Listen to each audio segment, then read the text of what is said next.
Bruning says he's just doing his job. So today he wrote this letter to Google asking them how they allow some of these videos on their website. Now, this isn't the case for every neighborhood, but as you can see here, there's tons of firework debris just laying out on the side of the streets. The yearbooks at Irving were given out last week, but now as more and more parents become aware of the situation, administrators want to set the record straight. The sheriff's office wouldn't say much about this investigation. We don't even know who the young man is, only that he appears to be in his mid-20s. After they found the first one, they laid down several traps, and as you can see here, there's at least one spider in every one. A 17-year-old girl begins her long road to recovery today. Good afternoon, I'm Kristin Bauer. Police are still looking for the man they say shot the girl in the back. It's too late for 20-degree weather, isn't it? I mean, you know better than I do. It was a record, that's why. A 14-year-old girl is being called a hero today after saving her 8-year-old sister from a fire. You know, I'll never complain about rain. It's the snow that just needs to get out. It just needs to stop.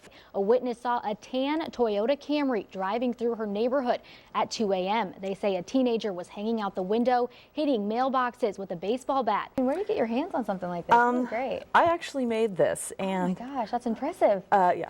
Yeah, Bridget, not a lot of storm damage here in Lincoln, but as the rain falls behind me, puddles, lakes, and rivers form in places they don't belong.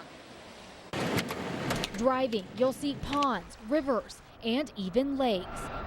As storms rip through Nebraska, dropping a lot of rain in a short amount of time, you get this.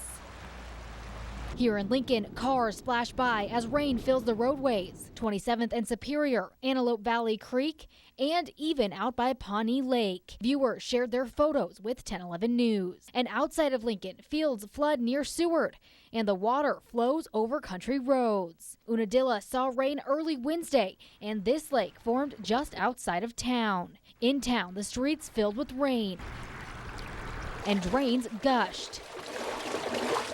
In eastern Nebraska, this excess of water may make it difficult for you to get around. I spoke with Lincoln police. They say it's never a good idea to drive through standing water, and if it doesn't look safe, don't even try. Fireworks litter the streets today after many lit up the sky last night to celebrate Independence Day. But the city wants to remind you, now that the boom is over, it's time to get out your broom.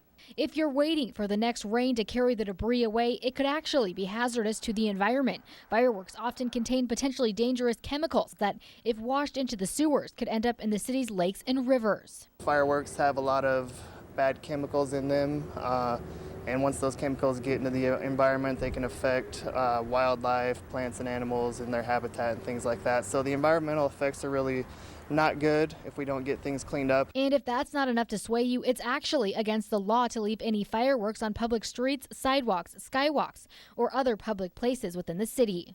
Any person violating that ordinance could be fined up to $100 and even placed in jail. In Lincoln, Kristin Bauer, 1011 News.